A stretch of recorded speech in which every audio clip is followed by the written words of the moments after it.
واذكروا نعمة الله عليكم وميثاقه الذي واثقكم به إذ قلتم سمعنا وأطعنا واتقوا الله إن الله عليم بذات الصدور. يا أيها الذين آمنوا كونوا قوامين لله شهداء بالقسط ولا يجرمنكم شنآن قوم على ألا تعدلوا اعدلوا هو أقرب للتقوى واتقوا الله إن الله خبير بما تعملون. وعد الله الذين آمنوا وعملوا الصالحات لهم مغفرة وأجر عظيم. والذين كفروا وكذبوا بآياتنا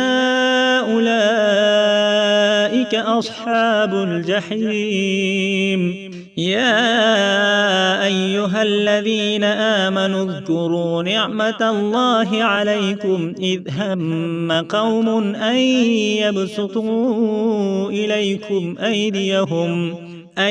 يبسطوا إليكم أيديهم فكف أيديهم عنكم واتقوا الله وعلى الله فليتوكل المؤمنون.